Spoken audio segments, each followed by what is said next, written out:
Alrighty, hello folks, hello, welcome. We are live from St. Louis with the U.S. Championships. How's everyone doing? Hello. Let's see who we got. Welcome. Round one, just getting started. We already got moves underway. Got Hans versus Fabi here. Let's see, we got MD Knight, Falk, DJ, DG. Excuse me. Hello. How we all doing? MD Knight, thank you so much for the bits. Already starting off huge. Like this tournament. Yeah, game one already here is like massive. Very important for the tournament standings. We've got e4, e5, knight f3 on the board. Fabi now looks like choosing between perhaps knight c6 or knight f6. You know, he's definitely a Petrov guy. Ollie Doodle, thanks for subscribing, 41 months. Hello, Shikar, La Liga. We got Twitch, we got YouTube. Hope y'all are doing well. We're back, folks, we're back. We did coverage for candidates earlier this year. We did coverage for Jesse's U.S. Senior, and now I'm hoping here on the Dojo we'll be able to do some U.S. Champs coverage as well. I'm here in St. Louis. I'm actually working for the club during the event. I'm doing recaps, which happen after the round. So during the round, I'm free, and I'm going to be watching the games anyway. So I figured, why not stream and hang out. So this is going to be more of like a watch party kind of vibe. Let's just set the setting straight. It's not going to be like official coverage. If you want official coverage, obviously you have St. Louis, and they're doing a fantastic job. You can watch there. This is gonna be more like watch party, so like there might be games we're more interested in than other games. Like for today, like Neiman Fabi, a huge game. Hans Fabi, knight c6. Okay, interesting choice. If there are other games you guys are interested in, I'm happy to jump around. Just let me know. There's lots of players I'm following. And bishop c4. Yeah, this has been the Hans's repertoire for a while, so he's been playing this a lot. Looks like he's not really switching it up for this game. Yeah, we got Mishra U. Definitely take a look at that. This is my definitely one of my favorite tournaments of the year. U.S. Championships, like such a competitive event. It's always like, yeah, it brings out the best in many players. And of course, there's a lot of veterans in the field, but there's also a lot of like new players. Actually, very good field, very nice field, because we got a bunch of veterans playing: Fabi, Wesley, Lanier, Levon, some semi veterans like Shankland and Ray. Robson, and then some newer players like Hans, Mishra, Christopher Yu. Got Aparn as well. He's playing the first time. So yeah, strong field. No Naka, of course, no Naka. Bit of a shame. He's playing in London right now in the GCL. Understandable. He doesn't have a ton, I guess, to gain from U.S. Championships, but it is a shame. It would be nice to see him competing here as well. Sevian playing. He's good. So yeah, bishop c4, bishop c5, and Hans, he was playing this a lot in like Speed Chess Championship against Magnus, against Hikaru, so he seems to know what he's doing here. Though it's tough to get an edge, e4, e5. Like I would expect this game to be pretty drawish actually. I don't know if it's going to be super sharp, just based on the opening, but we'll see. Hans is a big fighter. He won these matches recently, right? He won like against Geary and against Bakro and all these players, so he's confident. Yeah, castle's d6. They're playing some kind of interesting move order. This one actually I understand if we get into the board. I used to do this myself, playing e4, e5, and is this here? One of the points behind castling early is that you have ideas of like launching d4. So if black was to play knight f6 here, then d4, I think this is considered a pretty respectable line. After d6 though, d4 is not really so good, because here black takes and there's not much bite with e5. So it's kind of like an anti-d4 system, but a lot of times it just kind of transposes to normal stuff. So yeah, c3, Fabi goes bishop b6. This is pretty normal. Like if d4, then he can come out with knight f6 and he's probably fine. I think d3 is kind of more likely, and eventually we'll probably see knight f6 And yeah, should be pretty normal. Normal position. Let me just see. We got Italian game on Dominguez against Wesley So. Also got Shanklin against Awonder Li Yang. Awonder also kind of a newer player. That looks like a Catalan. Levon Aronian against Sevian. Looks like a French. 92 French. Robson Oparin looks like A3 Nimzo. That one could be probably going to be pretty sharp. Pretty interesting. And then Mishra Christopher Yu. Looks like maybe Petrov. I'm not sure what's happening there. Good evening, Soren. Hello, hello. How are you? How are you? I gotta...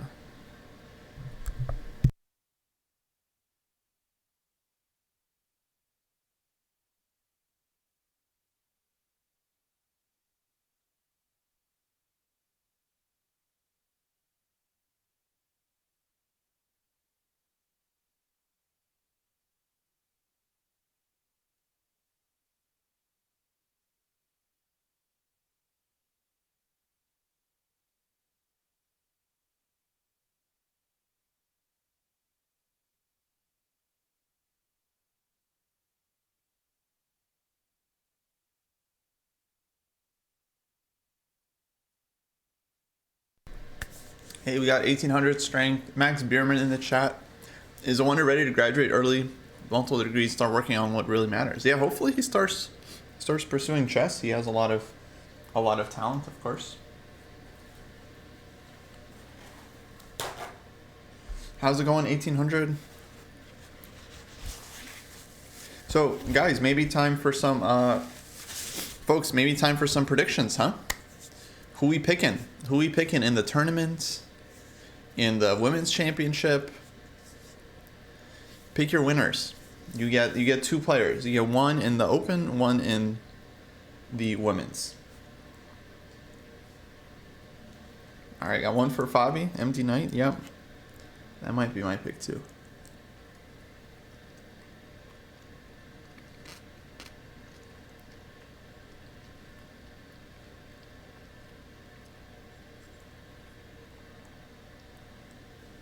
Nice, nice. Yeah, I'm hoping to cover all the rounds here, barring some kind of disaster. Okay, Ulan rooting for Ray Robson, Jennifer Yu, Fabi Carissa. Fabi Carissa is a strong choice. Tata fan. Same as last year. Yeah, so reigning champions, Fabi and Carissa. Fabi is very strong. We'll see what kind of form he's in. Normally he's in good form, but you never know. You never know what can happen in a tournament. There's a lot of hungry guys too, like Hans. I think Hans is going to be trying to win the tournament. Mishra as well, I'm sure, is like super hungry, looking to get some scalps.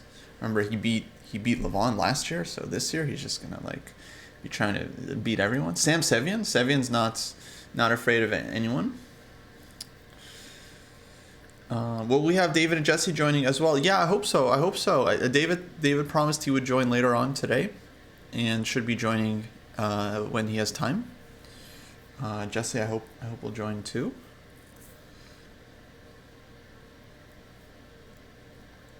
Vin became a member on YouTube. Shout out to Vin. Nice. We haven't done much on YouTube yet, but we are streaming on YouTube. YouTube's cool. I think YouTube has a lot of potential. I don't really get why. Normally, like, we get more viewers on Twitch, but I feel like YouTube is like a bigger platform. We got like almost 80,000 subscribers, and like there should be. I don't know why. I don't know why we don't get more on YouTube. I'm not sure. Something about their app. People don't really watch like the live streams as much. Like, you go to YouTube, you want to watch like a packaged video. I get it. But I don't know. Because I do sometimes see streams on YouTube that are ongoing, and then I also don't click into them. So Fabi, taking a page out of Gukesh's book here with this early h6, I think his moves make sense. It's just, all right, he's really delaying knight f6, but given that white has played c3, d3, I don't think white really has any way to kill him. Like, this is just a very normal move in these positions. It's just that he's making it a bit early, but I don't see concretely why it's going to be a big deal.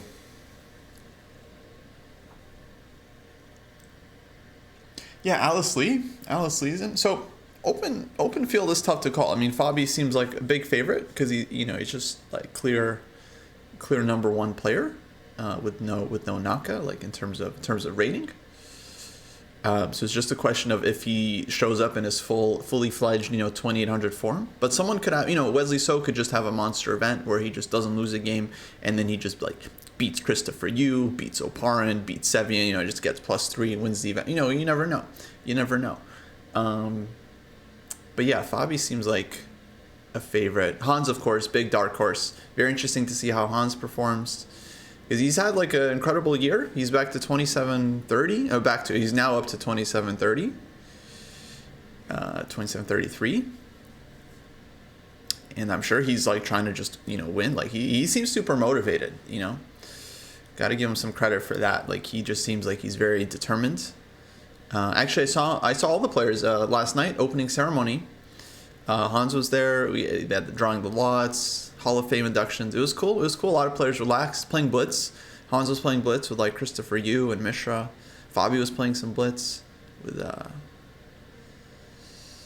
Parin and Antipov, I think. And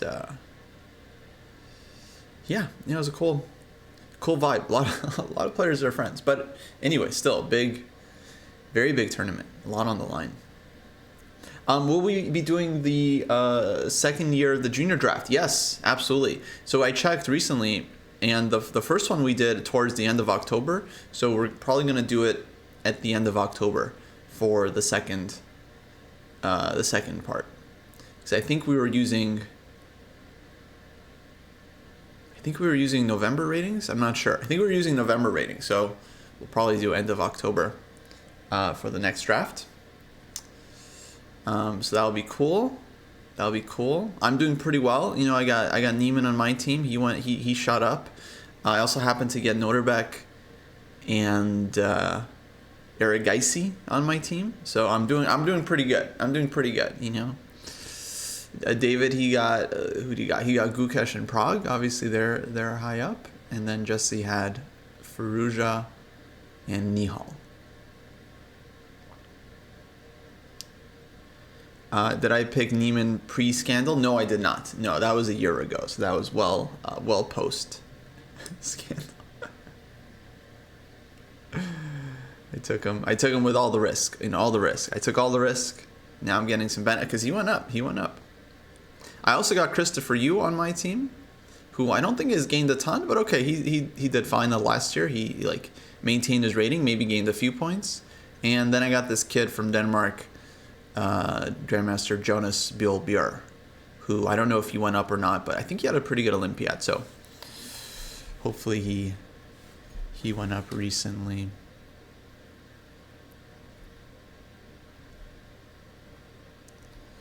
Okay, so rookie one, Hans spending time but making, I would say, all very typical normal moves. Looks like he's being pretty careful.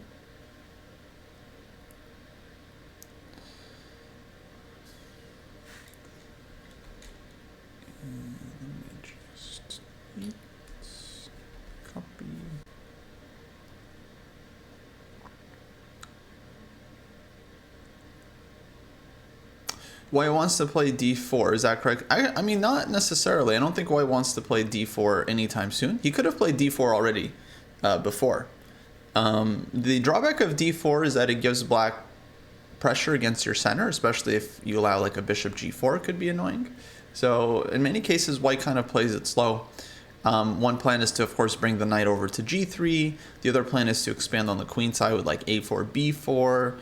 And then eventually d4 might be connected with these ideas, but often it comes later on. And for Black is just still trying to complete their development. Knight f6, castles, queen e7, bishop e6. Whoops, that's not how bishops move.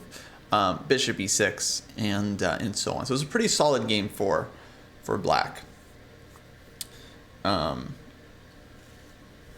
In this structure. Yeah, rook e1 is normal. It's just like making space for the knight to come to f1 and eventually g3 or e3.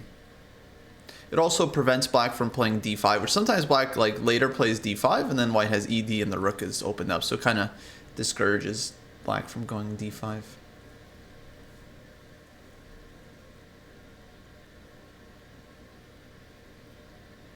Yeah, from white's point of view, you don't want to play h3 too early here because then g5, g4 could be really annoying. So that's very, very scary. And some players, they might just go like here, actually, Fabio's one of those players that could go g5 on his own, just to play hyper aggressive. If it's something he's checked with the computer, feels like it's playable, he might do it here. I would be surprised. I think he's gonna keep it safe and solid with knight f6, but you never know. You never know.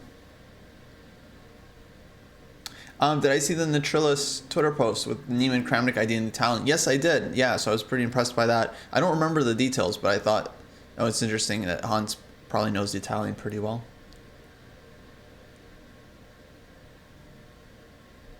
Yeah, folks, we're streaming to Twitch and YouTube, but I'm reading both chats. Reading both chats. Because, you know, some people, what can we do? Some people are on Twitch, some people are on YouTube, you know? So we got to stream to both. We got to try to reach everybody. Falk saying 97 is a typical idea here. Yeah, 97 doesn't surprise me too much. Also another way to develop the knight. Knight can come out to g6, or it also can get behind future g5. But Fabi's spending his time, so that's kind of like suggesting that he's not really, like, he's out of book after rook e1, just with this precise move order. Obviously, like, he knows these positions really well. He can play knight f6, and he knows he can transpose back into normal stuff. But, yeah, I guess he's thinking whether he should play knight e7. So Falk mentioned this is still following a Caruana game, so he might even be trying to remember, like, maybe he wasn't expecting to get this exact position here against Hans. Maybe he thought Hans would play knight d2 or a4 or some other move order, and he's like trying to figure out, okay, rook e1, is this a position where I can go knight e7, or should I play knight f6? Is g5 possible? So it seems like he doesn't know 100% sure. Usually when he knows what he wants to play, he just kind of plays it. He doesn't really hide his prep. But here he's spending a bit of time. So KG might be bluffing. He might know very well the position, and then he just bangs out g5 at some point. You know, he plays g5. I would assume he knows that it's playable.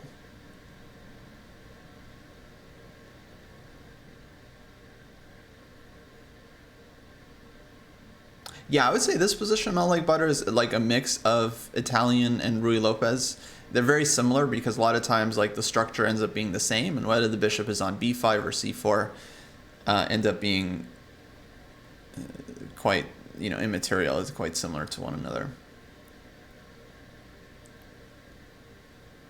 Hey, RK, disappointed that we didn't put Anand in our top 10. Extremely disappointed. I thought Anand was in my top 10. I think I did include him. I think I might have been the only one that included him. But anyways, I mean, it's just like an opinion, man. You know? It's just our opinions. Yeah. So there's nothing we can do about it. It's nothing you know, if you lived our life, you would have our opinions too. If you lived our lives. And if we lived your life, we would have your opinions. You know? Such is the way. Okay, I'm just going to keep an eye on other games. Looks like Shanklin A Wonder is kind of interesting. Levon Sevian, that's developing.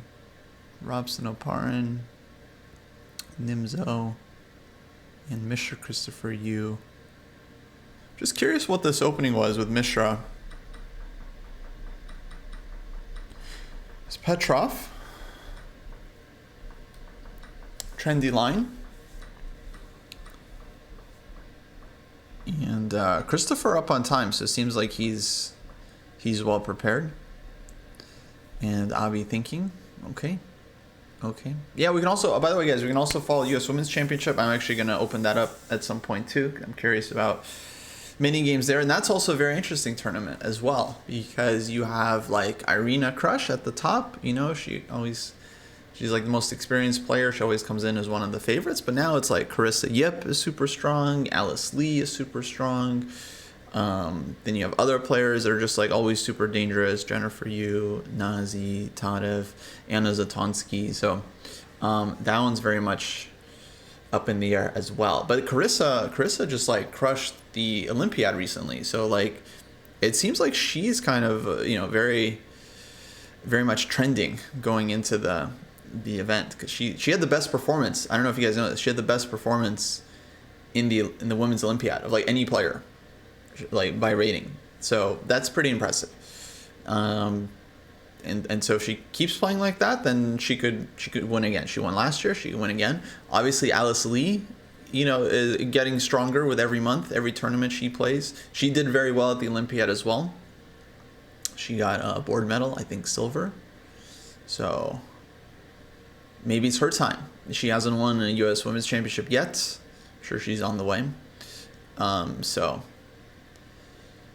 yeah. No, U.S. Women's team did fantastic. I mean, they weren't like big favorites to medal or anything, but they did great. They did great. Okay, question from Melt Like Butter. If you have a particular position, you want to know typical ideas, famous game for that position, is there a way you can get that info for free? Let's think about this one. One way would be to go to chessgames.com, and people often make collections there, and I think that's a good way of looking up interesting games. So if you're looking at like Sicilian or like Italian or whatever type of position it is, you can go to chessgames.com and search their collections for like Sicilian model games, Italian model games, stuff like that. And then people can you can look at the games that people have put into their collections and see if any of those are interesting. Of course, a lot of it just comes from like having knowledge. Like you might have heard of some players that were really good at playing certain types of positions, and then you can go look up their games. Like there are different players known for playing different openings. This one is something that's like you either have to know or you have to ask. Like you gotta ask in like the Chess Dojo Discord, for example. Like, hey, like who are some great players to follow if I'm trying to become a better D4 player, a better E4 player, a better French player, a better Carol player, and then usually people will have suggestions. But yeah, I don't think there's like a perfect way. I don't think there's like a magic app where you can just input a position and it analyzes it for you, and it's like, oh, this is a Carlsbad structure, so you need to learn, like you should look at these games if you're interested in like in some useful games. I don't think there's anything like that exists yet. There are apps where you can like input a position and then it searches YouTube and it tells you if like there are any YouTube videos that feature that position. That's cool. That's out there. But it's not going to be like a smart app where it tells you like, oh, you want to learn more about the dragon. Like here's a bunch of like dragon content, not out there yet. Not out there yet. Who knows? Maybe a dojo thing. Maybe one day, guys. Guys, you're so busy. Oh my God. We just had a meeting. We like talking through so many things. So much stuff going on. We're doing the custom plans. We just added the files to the site, the game editor, engine, working on tests, problems. There's so many things happening. Farzi, hello. Farzi, good to see you. Yeah, custom plans happening soon. You'll be able to join the site. For anyone who doesn't know, ChessDojo.club. It's a great site. You can create a free account, see what it's all about, work on improving your chess, get a complete training plan, supportive community, tests, all-in-one, ratings, all that good stuff. Soon you'll be able to input your own plans into the site and then be able to track that using the site's tracking features. Like the time tracker, activity tracker, heat map. Heat map, total game changer. You can see like how many hours you're working every day, if you're working enough hours. Heat map 1.0 is out. We're working on 2.0 right now. So very exciting stuff, guys. Very exciting. Queen f6, by the way, from Fabi. Haven't mentioned it. Queen f6. Also a move, I guess, that's playable, definitely indicating he wants to go knight e7 and perhaps even g5. And he spent some time. He spent an interesting amount of time on this move, which suggests I have no idea if he's in book or not. It feels like this is something he's looked at before. Queen f6 is not a move that you just play like off the win. Round 1 US Championship, not an important game. Let's just go Queen f6. See if no. He would go knight f6 if he was just like totally out of book, not sure what to do. But Queen f6, this is an idea he's seen before. We'll see if he follows up with g5. That would be very fun and exciting for us.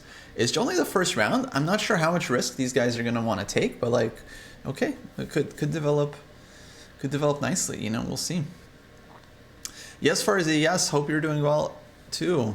We're staying busy here at the dojo, hoping hoping to still grow, improve the chess of many many others.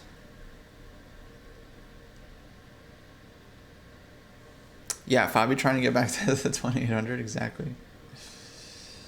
Exactly.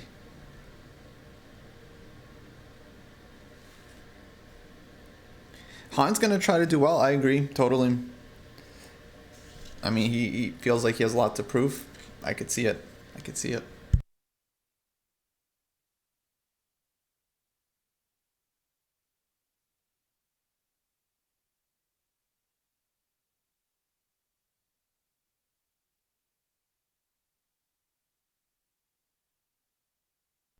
Okay, some good questions in the chat. Yeah, Pikachu. That's my boy Pikachu in the background, watching the games. She's very interested watching the games. Um, does White want to play Bishop E3 takes to support the D4 push? I'm not sure the D4 push is something White wants that bad in this position. Bishop E3 is kind of an idea, but generally that would be connected with taking FE and then using the open F file, which is totally reasonable, I think. I don't know if he's going to do that in this case, but it is a thing that often happens. Even with the rook on e1, sometimes White goes bishop e3, takes fe, and then just eats the tempo and goes back rook f1 next. The other idea, someone was asking about like queenside expansion. Definitely a4, b4 is, I think, in White's cards. Especially if Black is playing Queen f6 and going for the king side, I would think a4, b4 is something you want to do. I'm always confused what exactly you're going to achieve. Like a4, Black plays a5, and then maybe there's a bishop b5 somewhere, and then maybe d4. Like once you get a4, a5, bishop b5, then d4 maybe comes into play. And some stuff like knight a3, knight c4. I could see that happening, knight e3, knight d5. But yeah, very rich position, very rich. Non-revisionist Pikachu. Okay, interesting. I don't know what that means. Did I see Grishcha comments on Gukesh is cheating? I saw... Can you expand on that? Because I saw something different. I saw that he said... The quote that I remember seeing was something like... Grishchik says there's only 4 explanations for Gukesh's rise. Either he's cheating, or it's a miracle, or there's 2 other ones. I actually forgot. There's 2 other ones that were like kind of random. I didn't interpret it as Grishchik saying Gukesh is cheating. To me, it just sounded like, oh right, drugs was one. There was a 4th one too. It's cheating, drugs, miracle, and a 4th thing that also wasn't very likely. Oh, cheating, legal drugs, illegal drugs, or miracle. Thank you. Yeah. So he's like, it's one of those 4 things. Gukesh is either cheating, taking legal drugs, illegal drugs, or it's a miracle.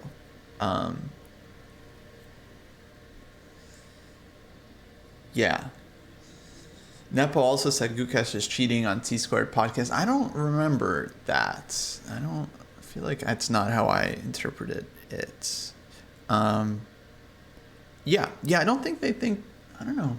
I could be wrong. I don't think they think Guki is cheating, though. I haven't gotten that impression from either Nepo or Grishchik.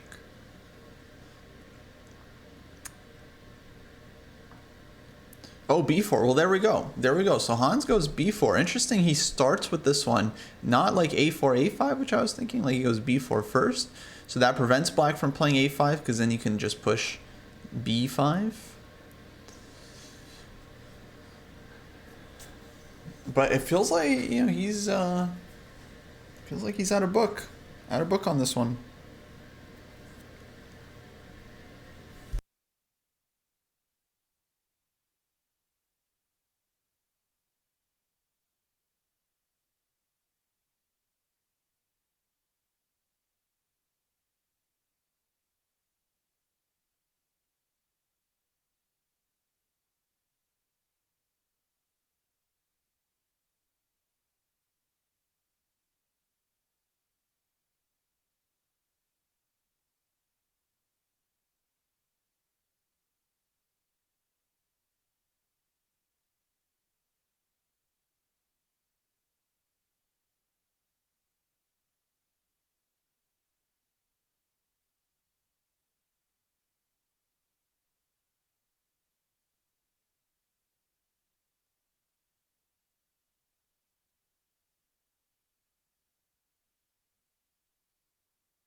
I see. Okay, question. Why would white ever not throw in b4, a4 in the Italian? Or name some cases where it's bad? I think, I don't know. I mean, okay, I'm not an expert here. So, stronger player, someone plays more e4 might know better than me. My understanding, we have time. Okay, it's a classical game. What happened was, in the Italian, the way they used to play it was, like, let's say black played normal, like knight f6. Well, what I used to do was not go a4. a4 is like a very kind of new move. Popularized, I think, by Wesley So, was kind of the first one to start doing this a lot. Well, what I used to do in these positions was go like knight d2, knight f1, knight g3, h3, bishop drop back to b3 and c2, and then white would play on the king side. White would go like knight h4, knight f5, queen f3, knight h5, and everything would just go towards the king side. Just for example, I'll make some typical moves. White would drop back here, and then black makes some moves. And then d5, white goes queen e2 to like avoid the trade. And then like queen d7, knight g3, rook d8, h. So this was like very typical. And then white's going for like knight h4, knight f5, queen f3 again. And then there's sacrifices on the king side. And okay, it was playable. You know, black is completely fine. Black figured out how to play against this plan. And then, you know, Wesley So was like, I don't know, playing around with his engine, realized a4 is playable. And was like, okay, why not just play a different plan, like a4, b4, and then expand on the queen side. So this just like used to not be a thing. It wasn't considered that dangerous. I don't think engines in the past really thought it was that special because people would have played it, people would have noticed. It's just the newer engines have decided that the queen side expansion is actually useful. And now, yeah, I mean, like they have a point. A lot of times, like white gets something going with b4, b5, and then like bishop b2, and then d4, and yeah, the queenside play can be annoying. But yeah, it's just an idea that I think we weren't really aware of before, that the engines have kind of pointed us to.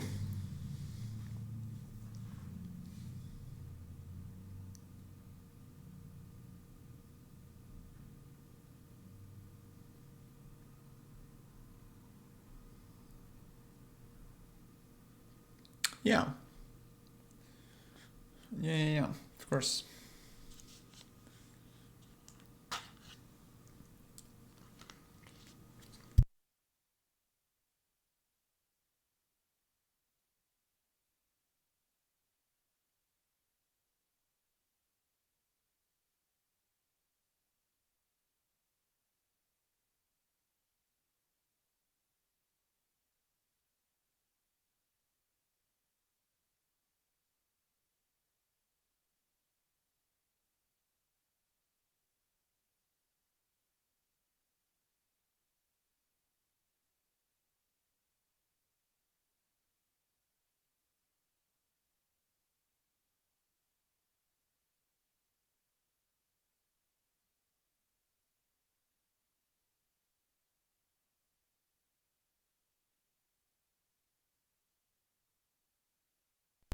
Can we say Fabi trying to play on king side while Hans on the queen side? Yeah, definitely. So far, that seems to be the case. Queen f6 usually is intending moves like g5, g4, or like queen g6, bishop h3 stuff, but really g5, knight e7, knight g6, knight f4, g4. It's very aggressive. Fabi really going after Hans so far. And he has a good score. Someone brought it up. Fabi has a very good score against Hans. I think it's like 4-0 or something in Fabi's favor, with maybe a draw or two, but mostly wins.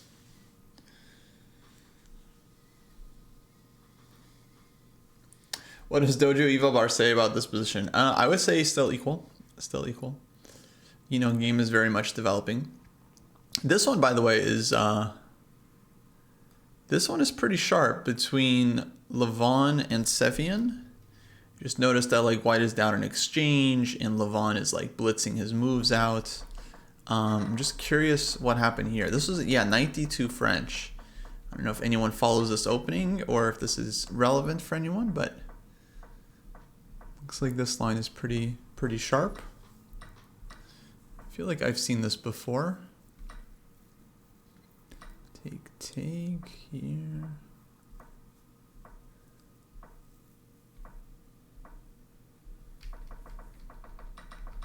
So takes, queen e7, takes, b3. e4 here. Queen e1. This feels like such a prep move. Like queen e1. Queen e1, queen b4 is the idea. Bishop e6, and he goes queen a5. So he doesn't go queen b4. Probably because of castles. But he goes queen a5. Stopping black from castling. Rook d8. And 7, he's like not playing that slowly as well. He's used time, but now he's sped up. So maybe he was using that time to remember his preparation. Yeah, Farzi. This was 92 variation in the French, known as the Tarash. Exactly. So pretty sharp one. Yeah, and is Levon prepped or is he bluffing? Like it's, you often don't know. I don't know. I don't know. Hopefully he's prepped. I feel like he's prepped because he is usually pretty well prepped.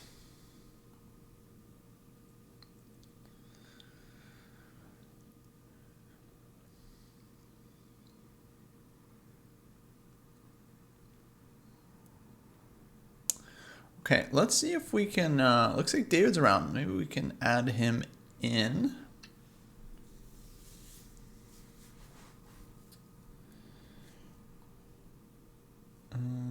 Okay, let's make a Zoom.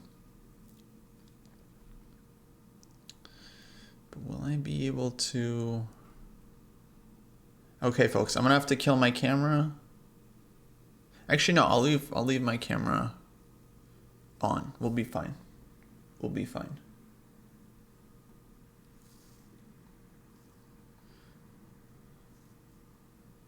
But yeah, let's get David in.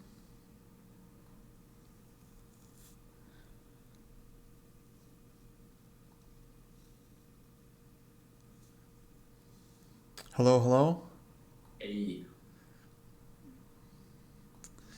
Okay, just give me a second here.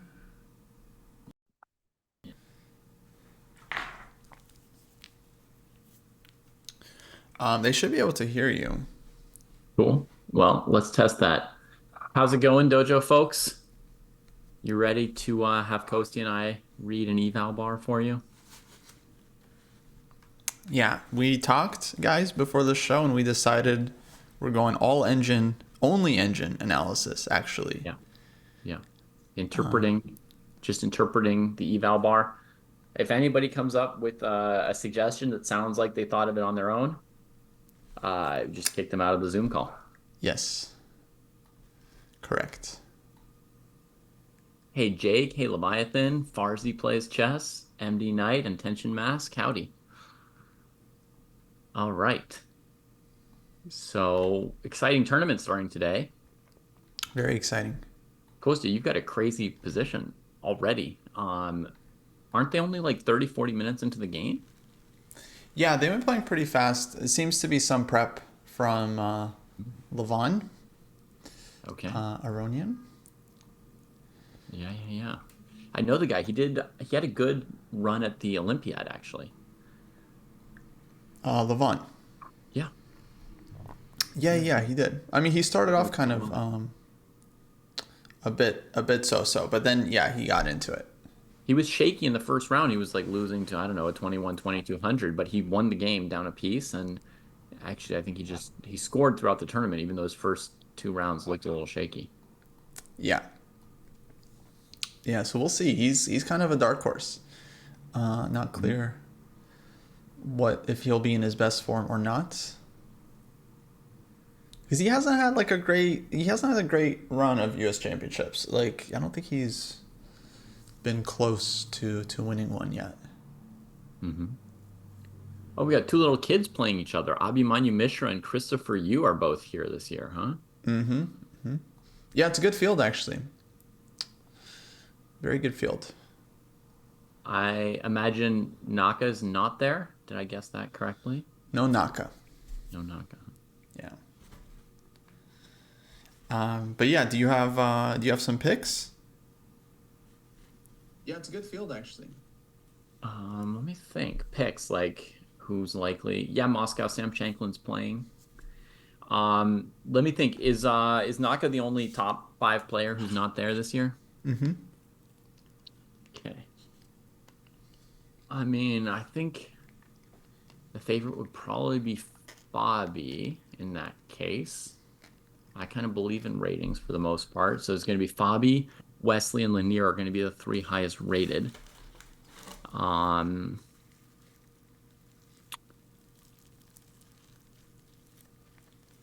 and then there's Hans playing, right? Which is a Mm-hmm. he's kind of leveled up Yeah. a bit more in the past year. So that's kind of a question where he's gonna shake out. The last time we saw him in action, it was these Hans versus the world matches that he set up for himself, I think, because he wasn't getting Mm-hmm. invites to Mm-hmm. top events. So he kind of took matters into his own hands. He beat Geary by one game in a competitive match, but Geary's a top player. And then he absolutely thrashed Etienne Bacro and somebody else, I think, who are kind of like a tier below him now. But he looked like pretty strong. Um, oh, and he's up against Fabi on day one.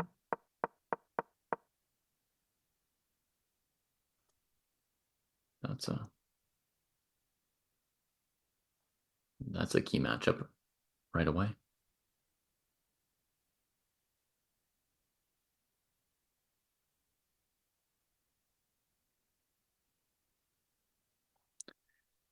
I think I lost audio on the Zoom call, Kostya.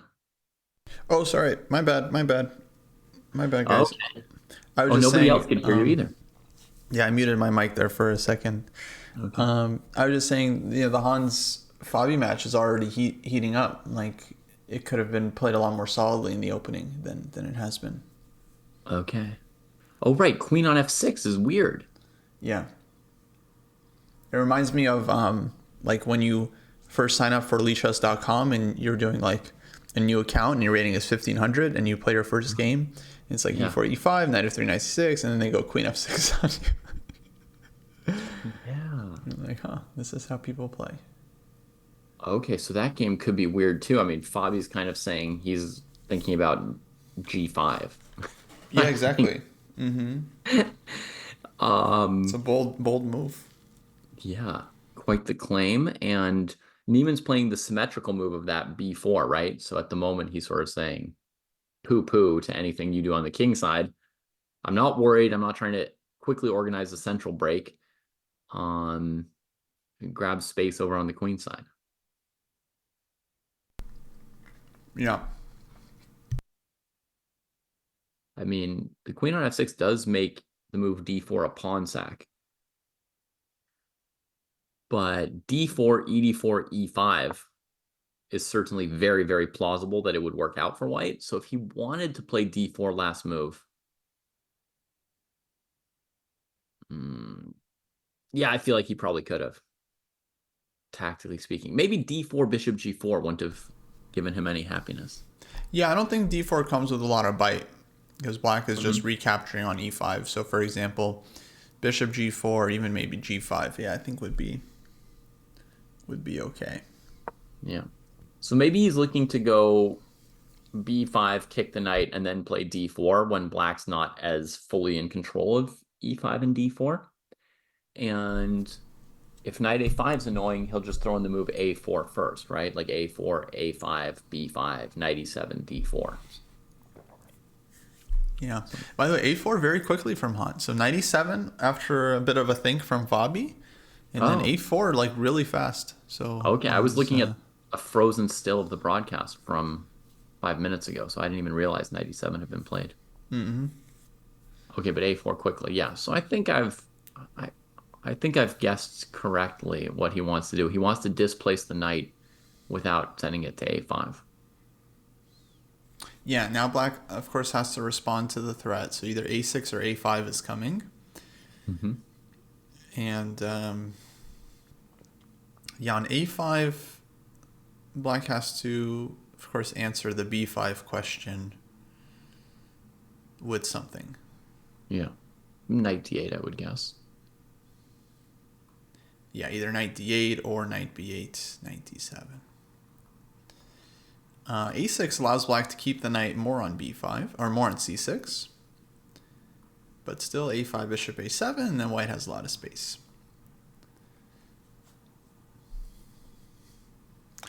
Wacky Hill, hello, hello. How are you?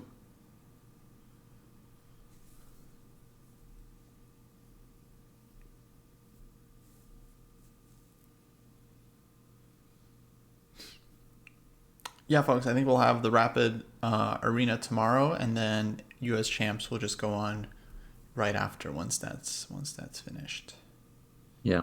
And tonight we've got Friday night fights. Nice. I'm leaving on a trip tomorrow at 5 a.m. So basically, I'm not going to stay up till midnight tonight. I'll do some coverage of Friday night fights. It might be a little spotty or sporadic or whatever. I'll be packing as well while we play classical chess. I know I tell everybody to monotask. I might multitask for once. And then tomorrow morning for the Rapid Arenas, Renga is going to guest commentate. Nice.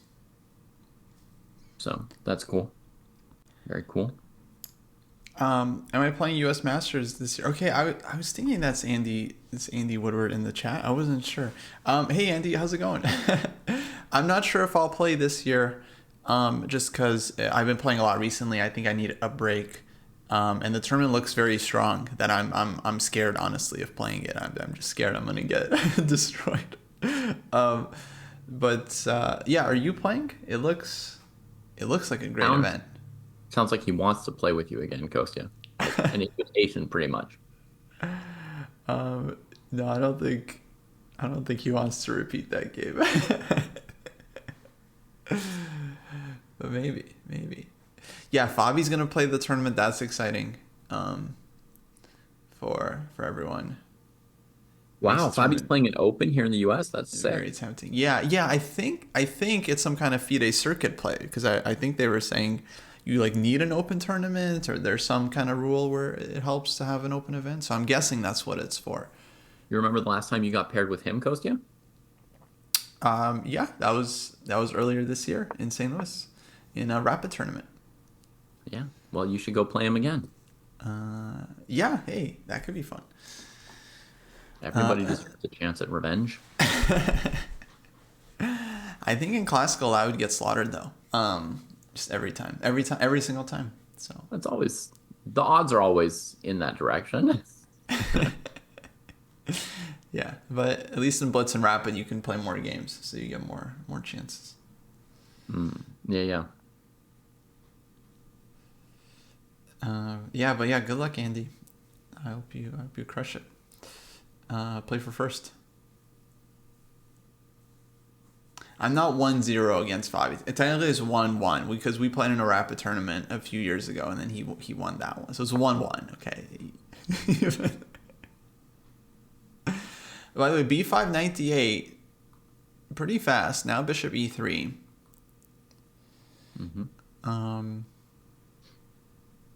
Giving black a choice. Kind of an unpleasant choice. Right. I think black wants to trade on e3. I'm going to keep giving snap judgments, even though I suck at the Italian. Well, the Gioco piano versions. Because I've gotten all my predictions right so far this game. So I'll just keep going. I think it's, black just trades. And then I'm curious if he's going to develop a piece or play g5. Right. Yeah, taking makes sense because allowing white to take on b6 looks pretty ugly. And then bishop a7 just feels very slow, so I wouldn't like that. If he trades on e3, as I suspect, how do you think Hans would take back? Oh, I'm thinking pawn. I was also starting to think that he would take with the pawn, because being able to put a rook on f1 really messes with the g5 plan, right? Plus no pseudo outpost on f4 for the knight. Yeah, I think white's used to just swallowing that tempo with fe3 and then playing rook f1 anyway. And then I think e3 pawn's useful because black's knight's going to e6 probably, and then you're covering the f4 square. So I like this bishop e3, but I don't know if white is gonna have anything special here. Seems like it'll be pretty okay for black. Is this? There's a question. Interesting question. Is this the strongest U.S. championships that we've had? I imagine that there was one. My vague memory is that there was one where Hikaru played like 2 years ago or so that had basically everybody here plus Hikaru. Right. So I think it's close, but probably slightly not the strongest ever. And there's some players like Hans who've gotten a little bit better. A Wonder Liang's gotten a little bit better. Abhimanyu Mishra's wasn't playing a couple of years ago. But then there's some other players like, the top players, Wesley, Levon, and Lanier, who've maybe lost 10 or 20 points. So they're slightly coming down from their peak, not significantly yet. So Yeah, I don't know if we've had one with all five of the top guys, like Fabi, Naka, Levon, Dominguez, and Wesley. So I feel like Dominguez is pretty new to the U.S. Championships, and then Naka hasn't played in a couple. So I'm not sure if they overlapped or not, but yeah, I think you made a good point. Like the other players, like Abhimanyu Mishra, Robson, Sevian, they're all like a bit stronger than they were a couple of years ago. And as I'm saying that, Levon against Sevian ends in a draw. So I guess this was some kind of theoretical line maybe both players were aware of. oh man, too bad. It was such an exciting position. Very exciting position, but yeah, ends in a draw. Okay. So that's that. Will be interesting to see how Sevian does. Mm-hmm. In the past, I would have said that this Abhimanyu Mishra versus Chris Yu position is very uninteresting. But now I'm excited for a round of Endgame Sensei. Every time I see a boring position. Yeah, this is. Mm-hmm.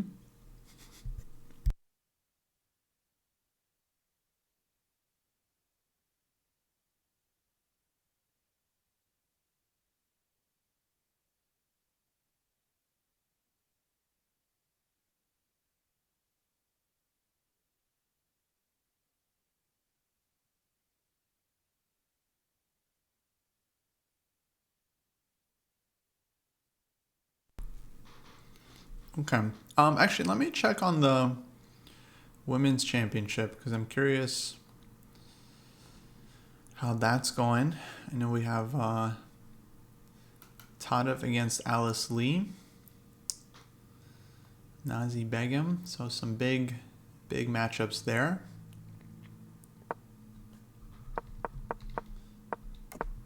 And Alice played knight c6. We got Rossalimo.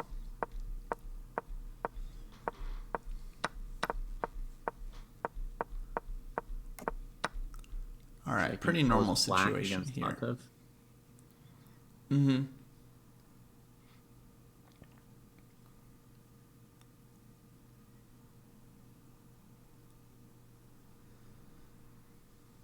Let's see, Carissa Yip. From Alice. Carissa Yip got a Tarrasch defense against Talia. This is some classic old school theory. Old stuff.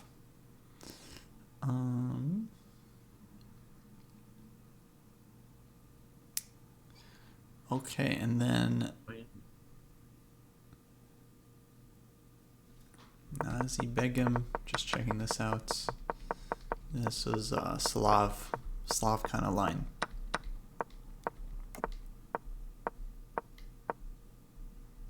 Okay, stuff very much developing there.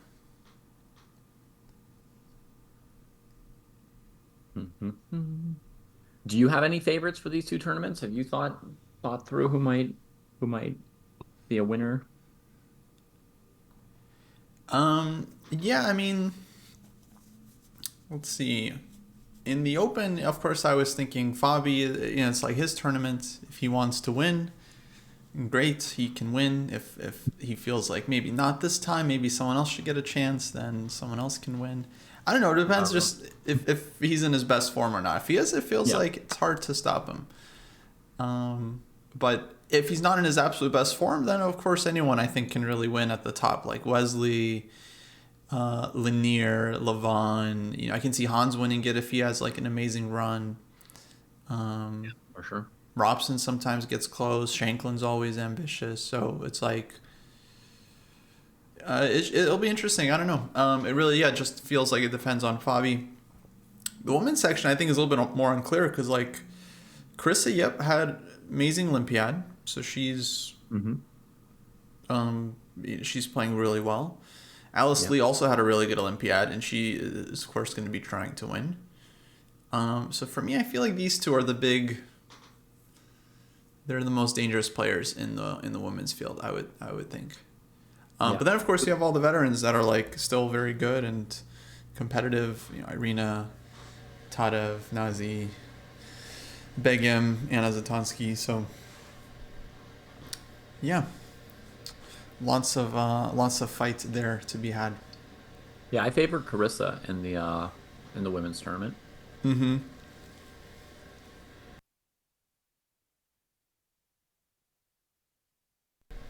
Why is that? Mm. I think she's the strongest of the 10. So just pure overall strength. Um, Plus I tend to have a recency bias. So if she was the strongest overall, but like last week someone else did better in some other tournament, I might say, "Ooh, this person's on form." Um, but since she played well at the Olympiad, there's no particular argument against her being the favorite. Mm-hmm.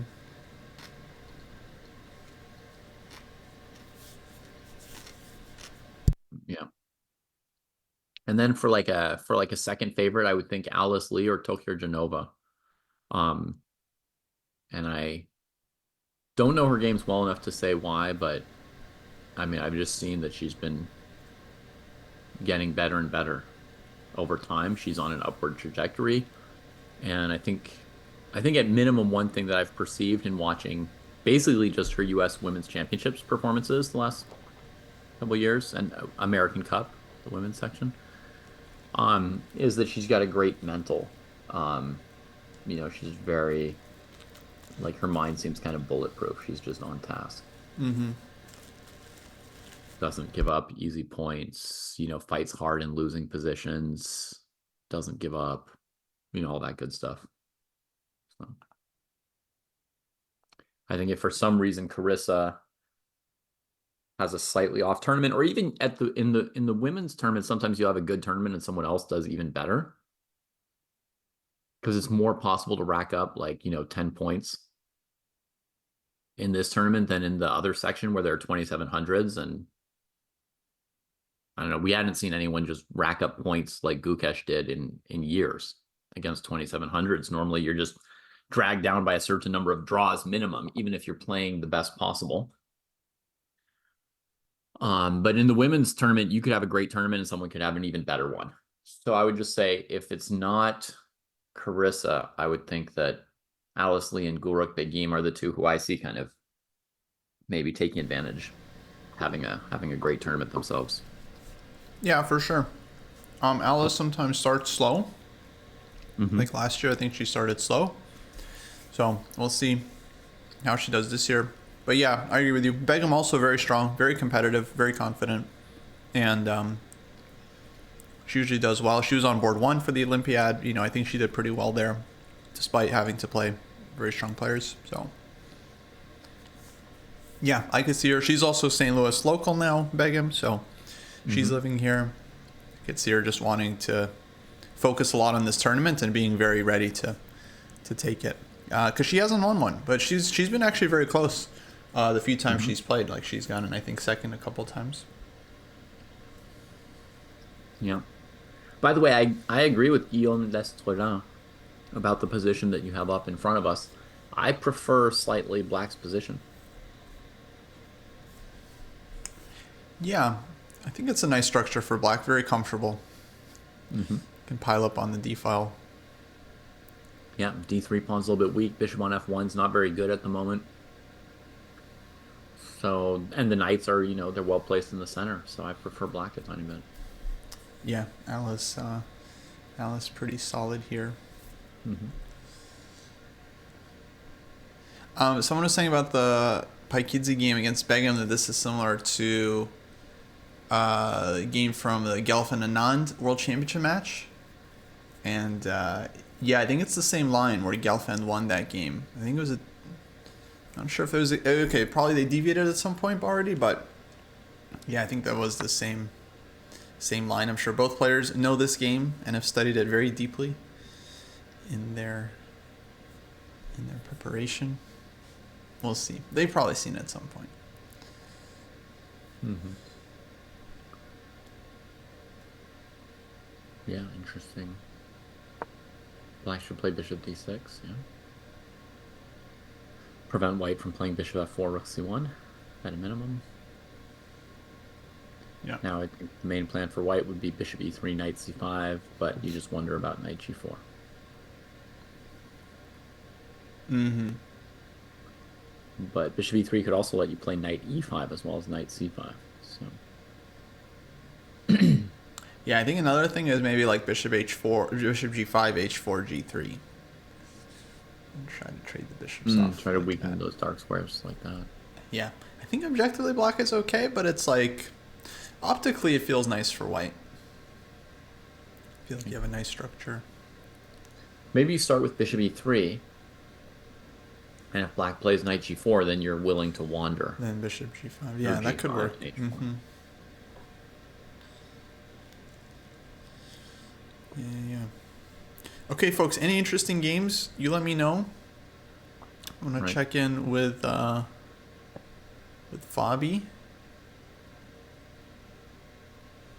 Yeah. So we had bishop e3, 96.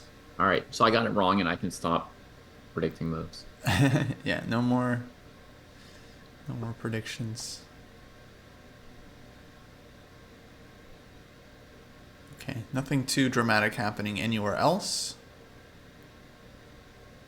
Actually, this is a very lively game. All the pieces on the board, not the most usual structure.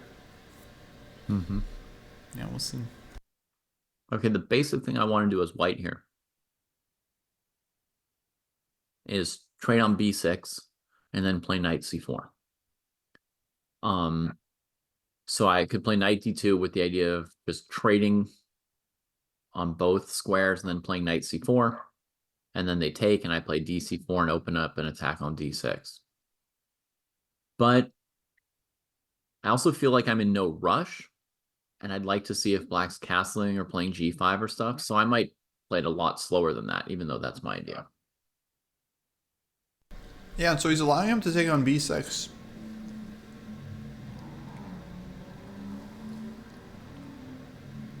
Frisky Fabi, huh? I wonder if you could do it like this.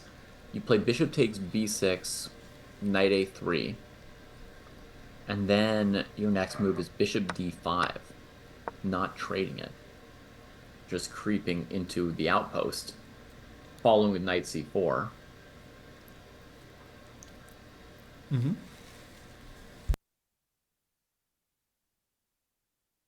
I mean, black can trade on d5, play knight f4. The d pawn would be very loose. Yeah, I don't know. Oh, and if I go knight a3, I'm allowing bishop g4, so I sort of have to go through d2.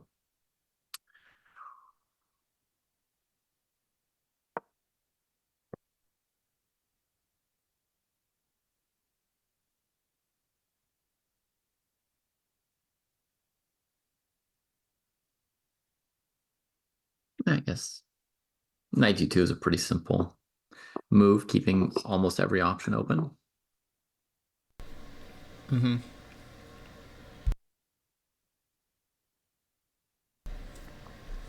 Yeah, it's interesting though. He's allowing white to take on b6. I guess he just is banking everything on knight f4 and g5 and all this play. d4 definitely always a move in these positions. Absolutely. If white played knight d2, Mm-hmm.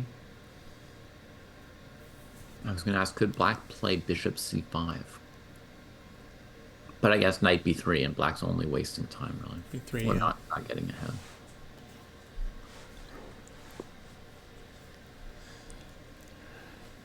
Yeah, I'm surprised. Yeah, he's allowing bishop b6. I guess feels like it's not a big deal.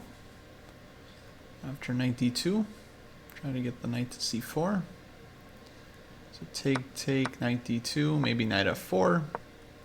And then black has g5, bishop g4. But yeah, if the attack doesn't work out, then for sure long-term black would be worse with the pawns on the queen side. So that's why it's like a risky choice, because he's like basically banking that the attack is going to work out. But it's hard to see that far ahead. I mean, it's just really feels like more of an intuitive thing. Mm-hmm. And knight d2 from Hans. Mm-hmm.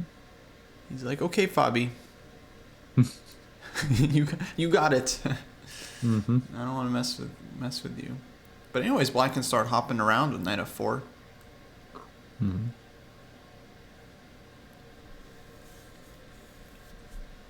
Yeah, tough to say.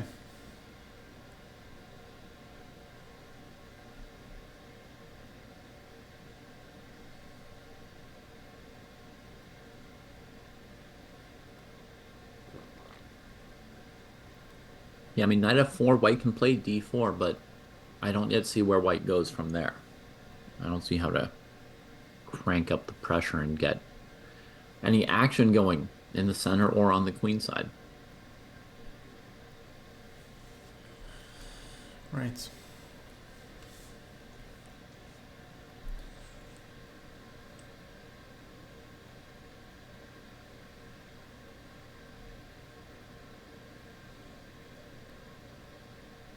Well, maybe you go d4. Maybe at some point you trade on e5, then trade on b6. Drop your bishop back to f1. Go for knight c4.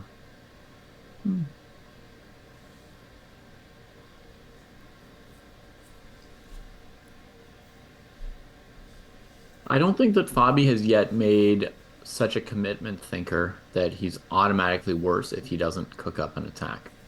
He hasn't even played g5. I don't even know if he will. It's not, I don't think he's 100% committed to it, even though it's in the air.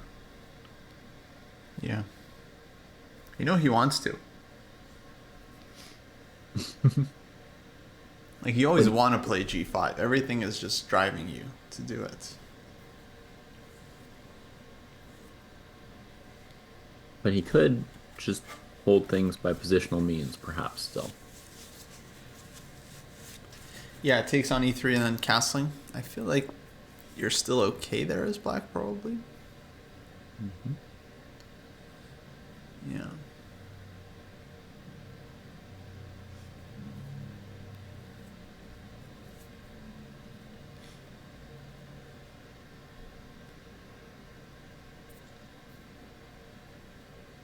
It's a big moment. I feel like he has to decide right now, actually.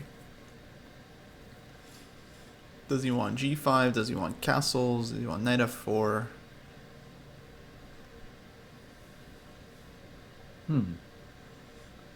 Yeah, but knight f4 is not super committal yet. I don't think that rules No, out it's not. g5 or commits to g5. Mm-hmm.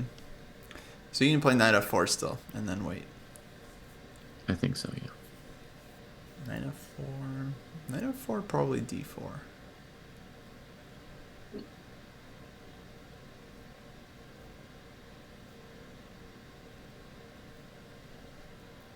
Yeah, knight f4, probably d4.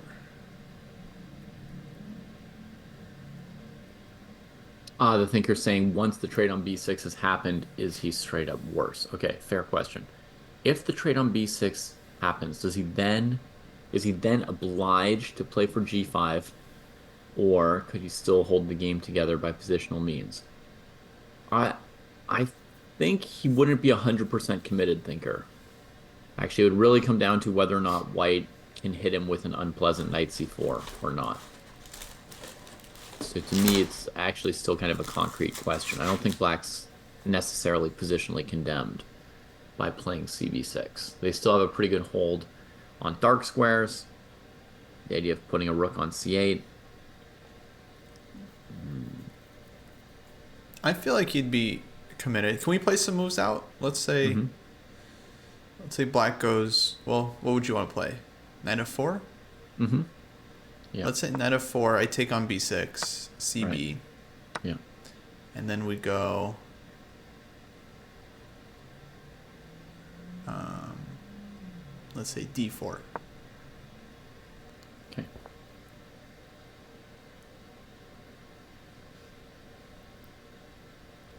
All right. And So the then question is, am I obliged to play G5 or not, right? yeah, And if not, am I noticeably worse? right. Because as white, Um, okay, I want bishop f1 and knight c4. F1, knight C4, right? Yeah.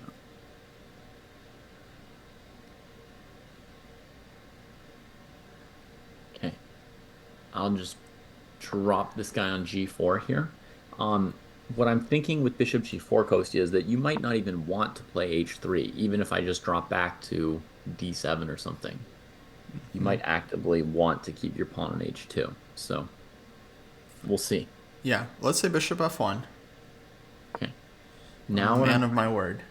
to do, or what I thought I was trying to do, was put my rook on C8. I'm gonna go rook So c8. Mm-hmm. let me follow through with my main plan first. I think an alternative move is also knight EG6. I could also consider. Yeah. If you go rook c8, I'll probably go rook e3. Okay. So you're not plunging straight with the knight. Because knight c4, I think there's knight h3 check. Yeah, it's a candidate move.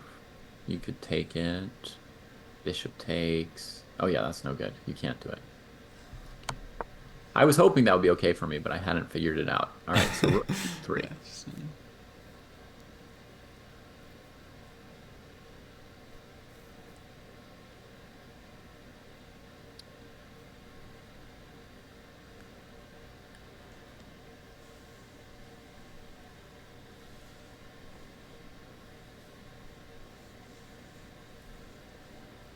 Yeah, I mean, it is kind of tempting to play g5, but I'm going to just see if I can play without it. I just want to know if we're committed, right? Mm-hmm. So let me play knight to g6 with the e7 knight. Knight g6.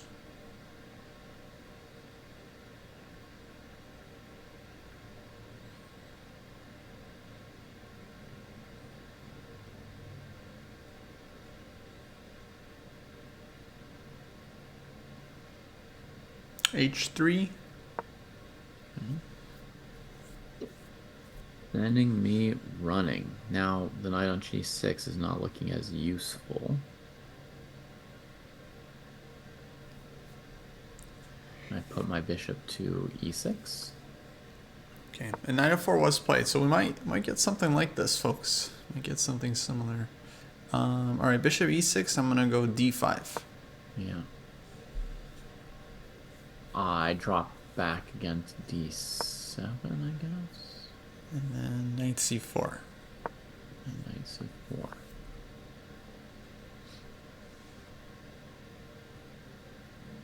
The rook on e3 move, Kostya, that seemed like a real professional move there. Yeah, that rook held a lot of stuff together. Are you like a pro or something? 'Cause No. that move looks like you play the Italian for a living. No, it just felt right. Okay. Also, there was no pressure because we were just analyzing. So What? I'm not putting any pressure on you? All right. Here's a move for you. Knight g2. Just tell us if you saw that coming or not. no, I wasn't thinking about this one. Um, but I don't know if it works. Yeah, I don't know if it works either, but I just had a moment of creativity, you know. So king g2. hmm The next knight comes to f4, I think. Knight Although there's also bishop f4. h3. We could we could look at it if we get really creative. Knight f4, king h2. King h2.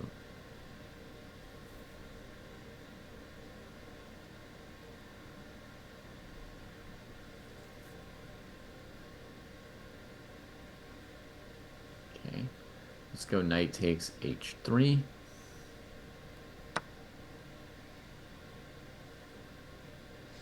Gotta take that one. You take it? Mm-hmm. I didn't know if you were forced or not. I'll give you Checarino on f4. I assume king g2 is forced. I trade on h3, king h3 forced, and I take on c4 at the end, of course, my point. Um,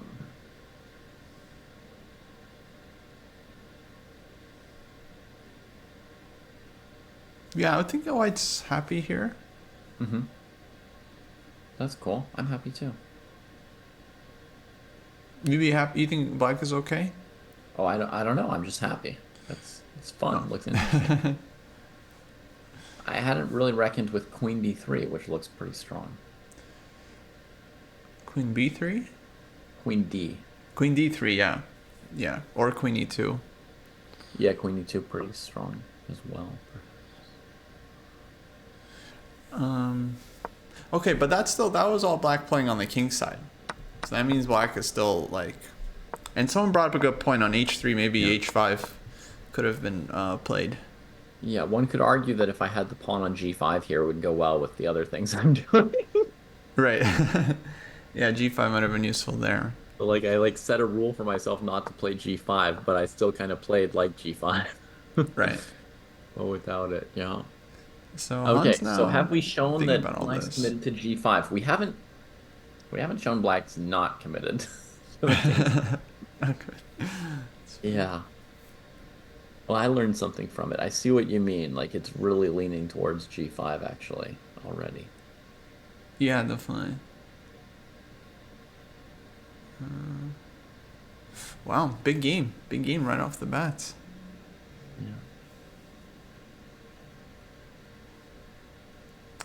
And everything else is kind of chill. Like, I'm not seeing... Yeah, like Mishra Yu, I feel like they're on their way to a draw. Kostya, I came up with something sick in our variation. Knight g2, king Okay. g2, right? Yeah. What if now I played bishop h3, king h3, rook c4 there? Oh no, my queen's not on the right square to give checks on the h file. Yeah. This was blindfold analysis, but you can see the point. I thought maybe my queen from f6 could get to h5 or something. Yeah.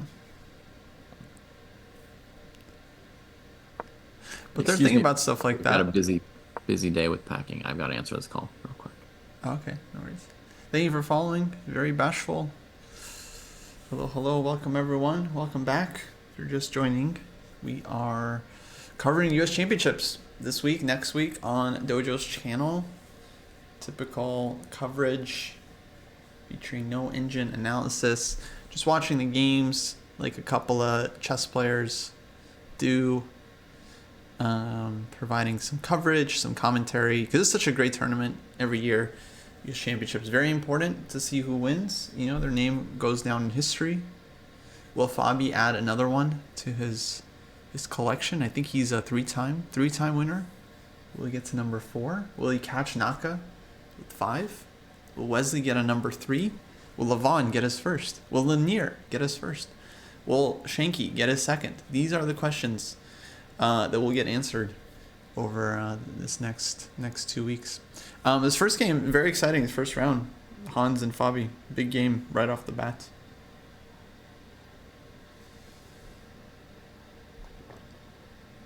Yeah, Jake, about your question on Rook C4, I'm not sure. I mean, it is an exchange, but it's hard. Sometimes you might have a point. Like, if it's hard to break through, then maybe the exchange is not such a big deal. But then maybe white switches over to the king side. It's always very hard to say. Very hard. I'm not sure.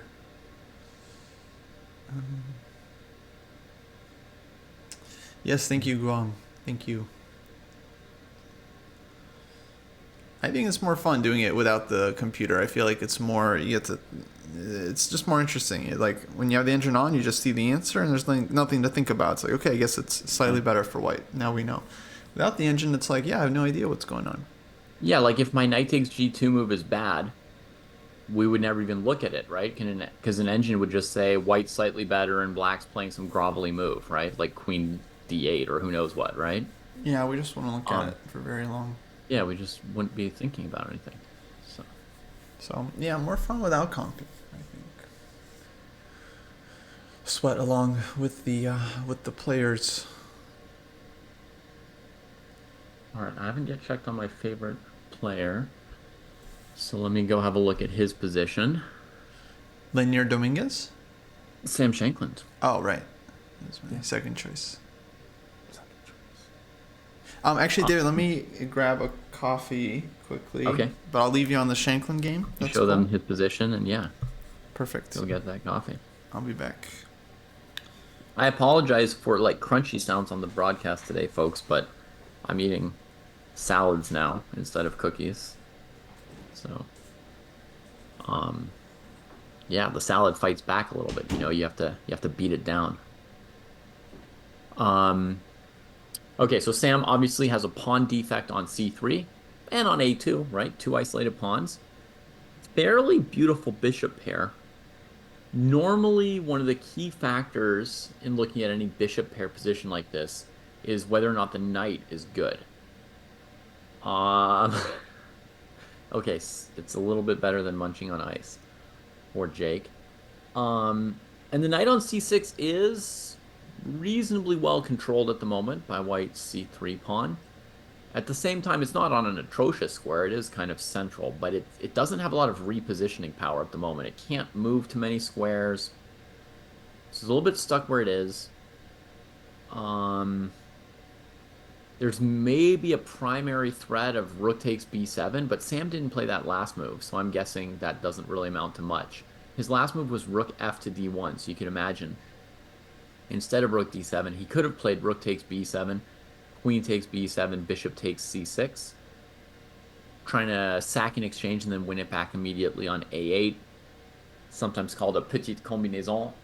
That little operation would be intended to come out with an extra pawn, but he may have just not trusted his king position with opposite colored bishops there. But if he doesn't have the power to go rook b7 and he's just playing rook d1, what's the idea? I guess he's gonna say that if black plays rook d8, maybe then he can win a pawn on a7 or b7 or something. But the most basic question from black would be, can I just put a rook f to d8, right? Just like rook f d1, rook f d8, oppose the rook, just trade off some wood, and hold everything steady. So, what's my verdict on that move? Rook f d8.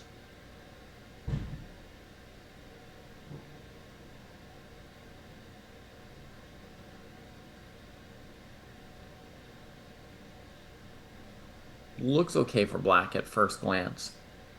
I might be missing some details, but I'm looking at rook takes d8 for white, rook takes d8 for black, and then trying to grab the a pawn with or without trading on c6. And I'm not seeing anything that suggests a white advantage to me. I might could give you a sample variation that's a bit lame. Could be something like bishop c6, pawn takes c6, queen takes a7. Queens could have traded on c6 and it'd be exactly the same, right? Trade on a7, rook a8, rook b8, rook b8, bishop b8, bishop a2, bishop e5. Sorry, there's no chance that people followed that whole thing. Anyway, it leads to opposite colored bishop endings, right? With maybe an extra pawn, but a pure opposite colored bishop ending, no rooks, no queens. There's kind of no huge reason to expect that you have any winning chances, really. Um, so, hey, Arctic Bear. Oh, you listened to one of my non-chess raps in the chaos. It was very nice of you to give me a positive review on that.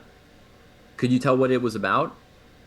It wasn't about chess. It's not the chaos of chess calculations or of opposite colored bishop endgames.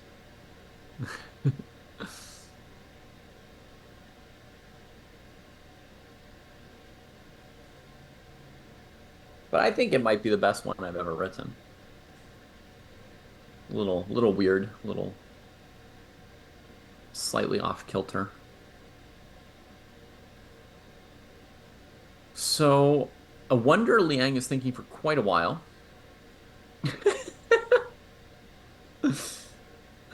It was not. It was not. That is what somebody suggested in the comments section, I think.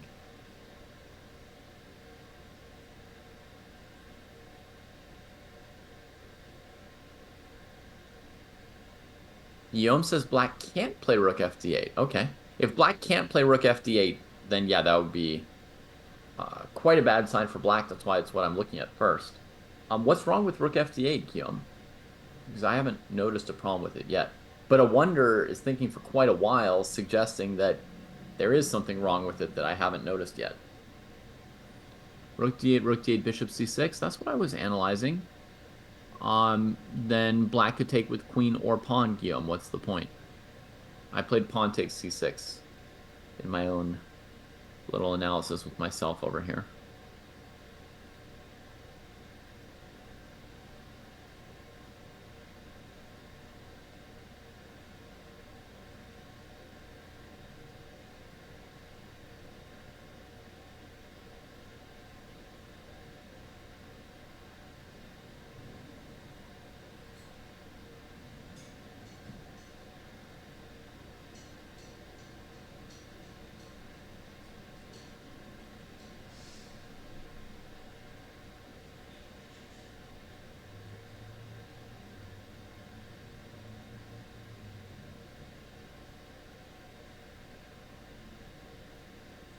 I'm looking. I don't see the problem for black.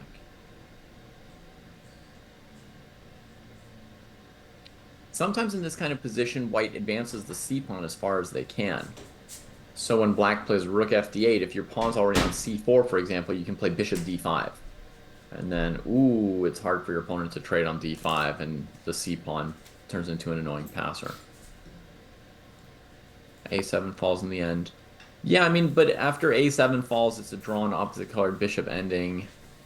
You could also play this queen a6 move instead of queen a7. I thought of that too. And honestly, I didn't think that queen a6 threatened much of anything. I thought black could play like h6 or h5 in response. And if you go rook b7, then black can maybe play bishop h3, just threatening back rank mate, leaving the queen hanging. I'm not sure that white's threatening anything. Hello, hello. Hey, Coasty Coast. Hey, what's the action? Rook ac8 was just played after 9.5 minutes. So we were basically just discussing whether or not a wonder could play rook fd8 in the position before us.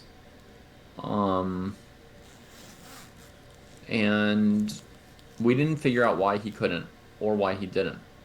Maybe a7 falls in the end and queen a6 is strong?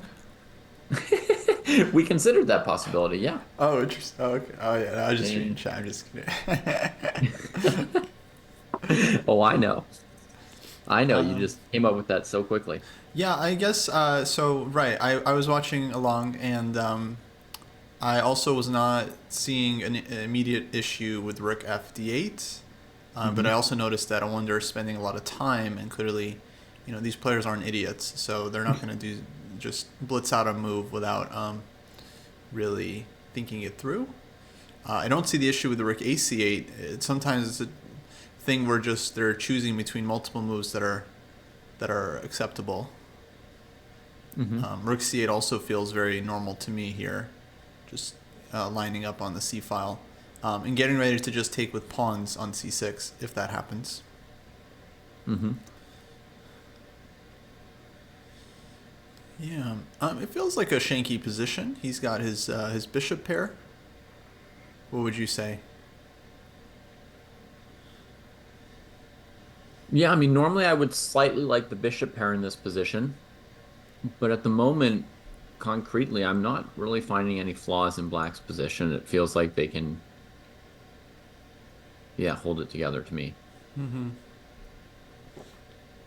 Yeah, honestly, yeah, I don't really wouldn't really know how white wins a position like this. Hmm.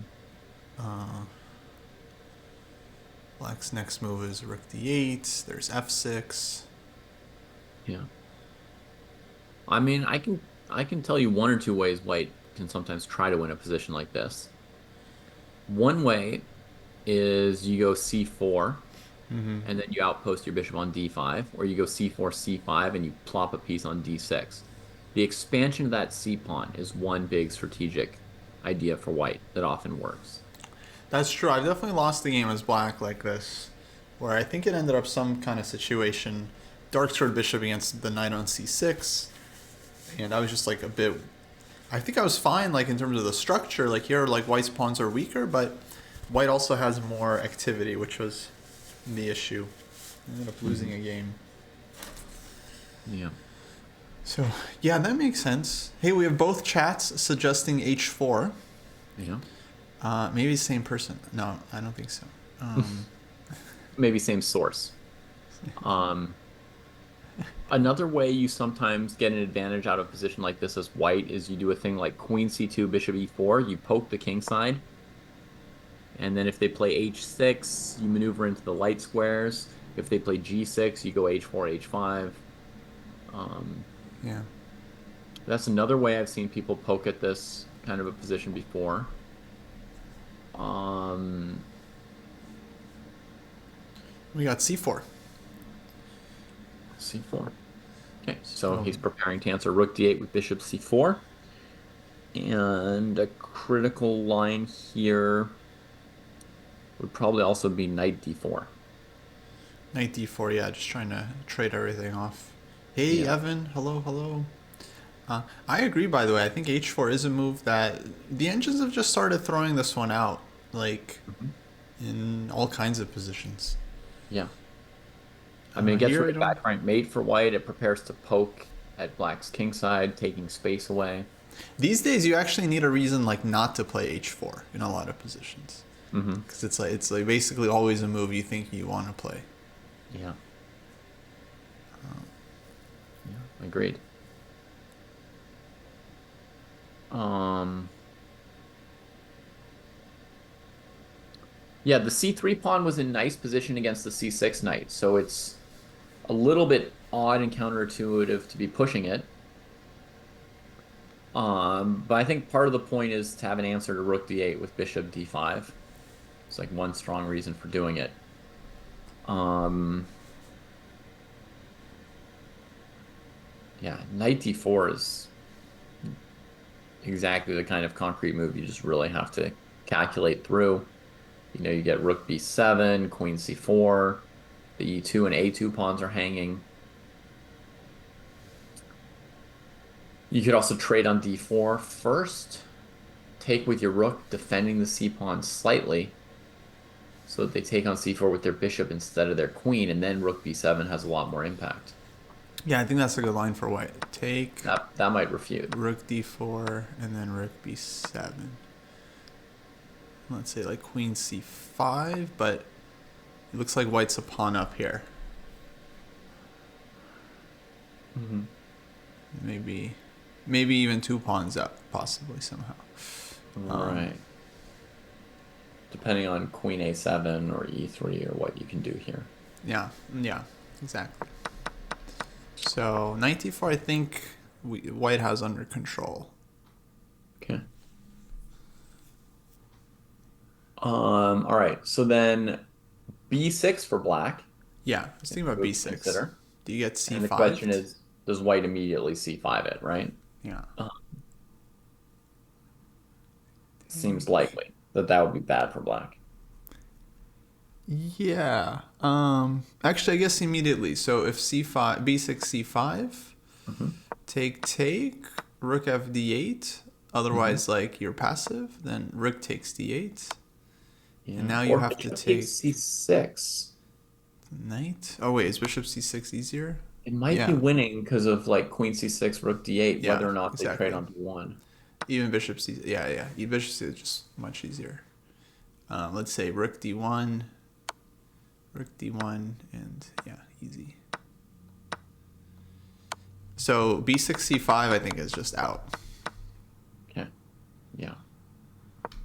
So either rook d8 for black or or what?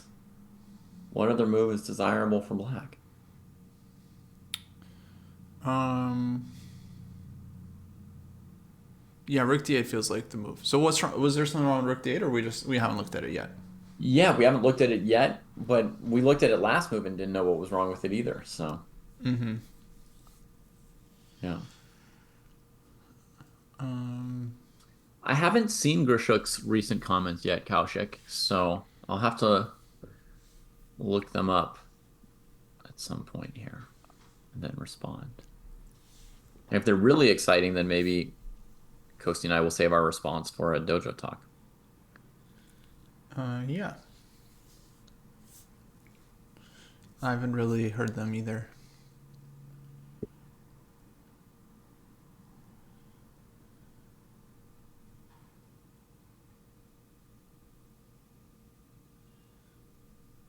Um, yeah, I thought people actually came up with h4 on their own. I didn't think it was an engine choice. Yeah, I I just was thought just it was. joking. I I was just just thought it was joking about the funny coincidence. that came from two chats. Because actually, that is a thing. I remember that from the candidates. If a move was suggested in both chats and by multiple people, then it was usually the engine move. Yeah, just a joke. But here it definitely made sense. So if rook d8, Hmm. rook takes, bishop a7, rook a8, Yeah, bishop c6, bc. Okay, so rook d8 take, rook takes, bishop c6, queen c6, take, pawn takes, yeah. I think all these opposite positions are not enough. bishop a7, bishop c4. Yeah, I'll just put it on the board, Hmm. but I don't quite see it. Queen, let's just say I wonder is happy to make a draw. He goes for the endgame. Yep. Take, bishop takes c4, and yeah, I don't see how white would have much of an edge here. I think black's pieces are active. Black has targets. I mean, the concrete lines continue because there's stuff hanging, but maybe white's even the one that has to make sure they're not going to be going down a pawn. So, from black's Yeah. point of view, rook fd8 definitely doesn't seem like something to be afraid of. Right. So there's, I guess, maybe two different ways white could respond to rook fd8. One would be bishop d5, right? Just plunk in the middle and say, hey, you can't move, Yeah. right? You're stuck, thrash all you want. Honestly, white would probably be threatening bishop takes e6 then. Mm-hmm. Black's just kind of under the gun of detention. Um, Second option is you trade one rook on d8 and then maybe play c5, just continuing to expand. Yeah. The c5, okay, I don't really see the follow up. That just feels like Mhm. we're closing off the bishops a bit. Yeah, I mean the follow-up is like you go queen b5 and it's just having space. I mean black will tuck bishop on c8 to defend that stuff. Yeah, or like I'm just thinking about like just putting the rook on d7, you cover b7. Hmm. Feels like black is holding there. But no, I mean the bishop d5 definitely feels more annoying to me. But okay, but if it goes rook fd bishop d5, that does beg the question: why did no wonder just play rook fd last move, and then he wouldn't have to worry Yeah. about this bishop d5? Yeah. So it's a bit odd. I don't know if I can properly explain it, Kostya, but it's definitely a possible positional approach to trade and play c5. Oh yeah, yeah, I'm no, I agree explaining with you. it It often. just yeah, it just I don't know. It doesn't look that. That one doesn't look that effective here. Basically, you've made sure your c pawn isn't backward. You've made sure the b7 pawn is, so they have to like tend it for a long time, right? So they're kind of Yeah. tied down, if you will. Like knight d4 is off the table and that kind of stuff, right? They just have to sit there. Then you've got more time to go h4, h5, and king h2. Maybe at some point, if you defend with rook d7, rook takes b7 will work if I've tucked the king on h2 or something. So, black would be sitting there kind of on the back rank defending the b pawn and the a pawn. And eventually, the fourth rank is clear because of that space of playing c4, c5. Eventually, we can swing our queen to, e4, c2, make some threats on h7. Yeah. I don't know. I guess we'll see. It's actually okay. H6 played, Yeah. so that's kind of a non-committal move. Yeah. I guess now actually Sam can just show us if he wants bishop d5 or if he wants c5. Yeah. Because here he can definitely play both. Like both make sense. Yeah. I'm actually very curious what he's gonna do. Yeah. I mean, by this point, we even have to calculate c5, rook d8, rook d6, right? Which is one of the points of c5. Yeah, that could be Although something. c5, rook d8 is already maybe an issue for black, like how to recapture. Ah, rook d8 is okay, I guess. Yeah. Yeah, rook d8 should be fine. Okay. But let's try rook d6 for a second. Takes. Rook b7. Wait, so you want c5, rook d8, rook d6, Mm-hmm. take rook b7,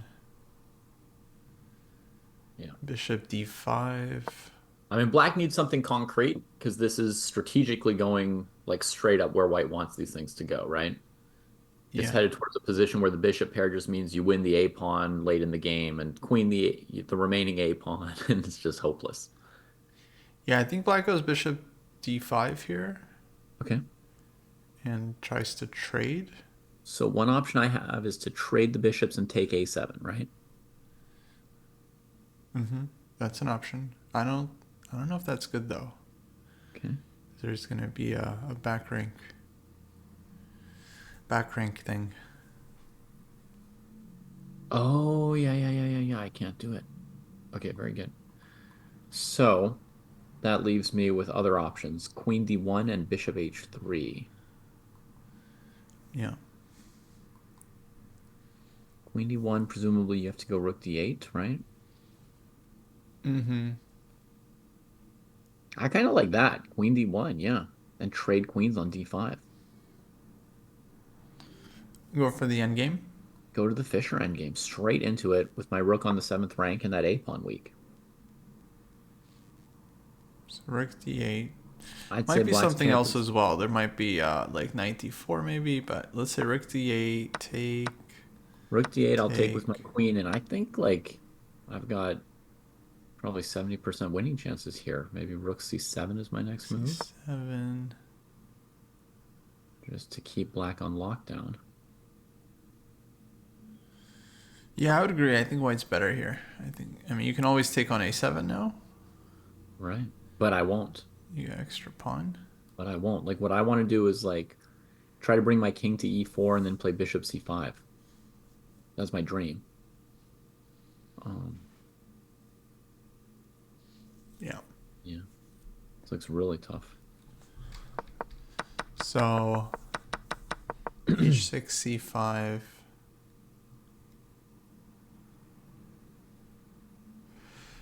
Yeah, I'm surprised he hasn't gone rook fd8 last couple moves. Clearly, he didn't like something about it. But now I just feel like, I mean, if you're not putting the rook on d8 in this position, that's going to be very hard long term to hold it.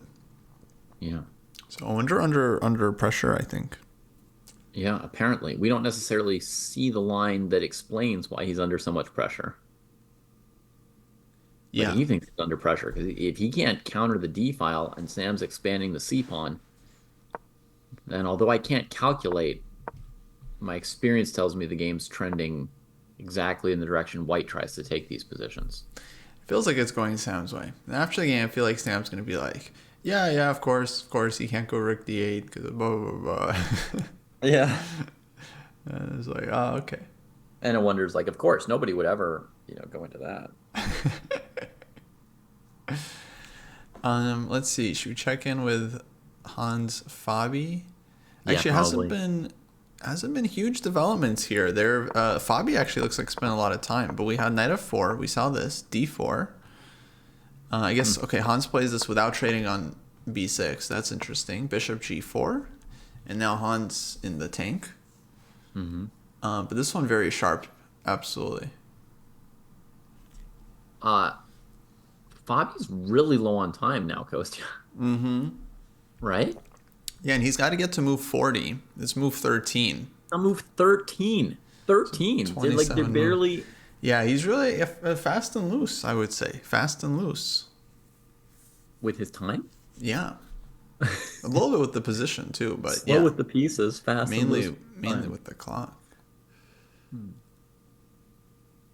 there's nothing easy about playing the position. There's nothing that suggests like, oh, it won't be a game where he needs much time.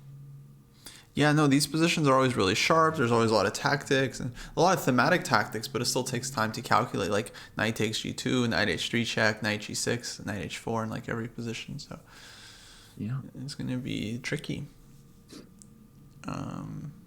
I wonder if he is going to be castling queenside and then just allowing the c takes b6 structure and then trying to hide the king on a7. Like maybe that's his idea here. By the way, bishop g4, h3 played. In our analysis, h5 was like a key idea here. Yeah. Well, This is actually the another big moment. Yeah. old fishing pole, Yeah. as I only recently learned to call it. Fishing pole. It's so funny. It's such a hard idea. Let me know what you think about this. For me, fishing pole is hard to play sometimes because it's like, to me, it's considered like a little bit childish, but sometimes, of course, it is good. It is strong. So it's like, sometimes it is the right thing to do. It's just you don't always know. Yeah. And he just goes bishop h5. I think for me it's less of a thing because I've used the technique long before I knew it as the fishing pole and long before beginners were playing blitz games against each other, just sort of setting it up every game in hopes the opponent takes it, right?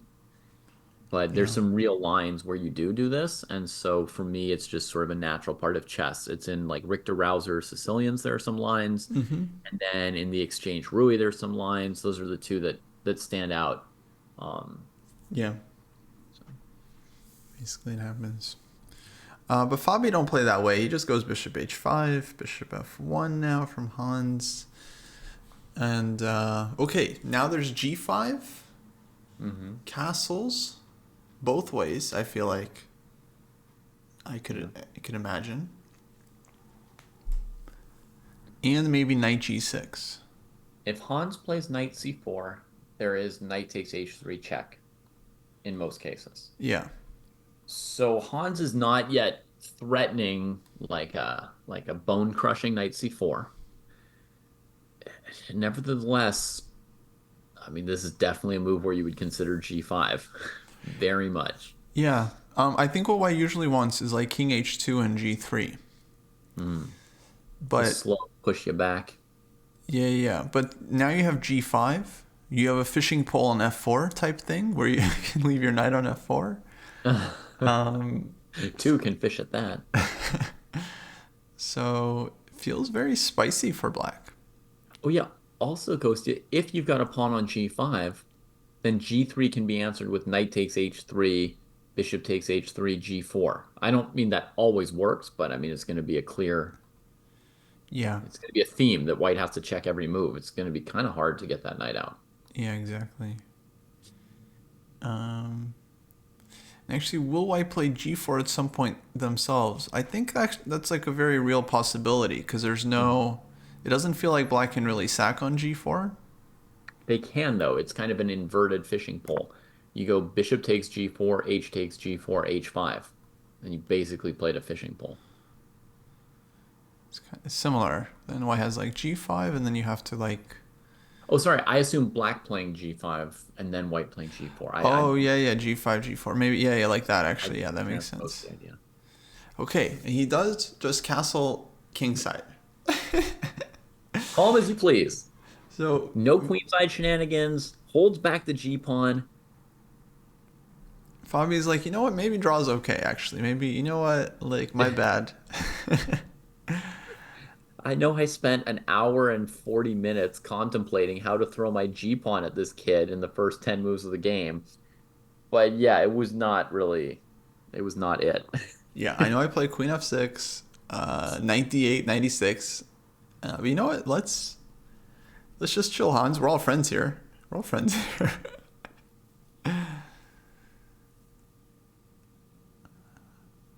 Okay, well, I mean, this is him holding the position with positional means, like normal moves, just developing, not lashing out. Yeah. But I guess what's important is that he, on d takes e5, he has de and his queen covers b6. I feel like that's kind of Exactly. nice. He has not yet committed that queenside structure because he has queen b6. Although Knight c4. g4 would be controversial, right? G4 here is, yeah, a possibility. G3 also. I mean, after all those trades, Kostya, trying to just win the e5 pawn. Okay. Yeah. So that's, so take, queen takes, G4. Right. Bishop.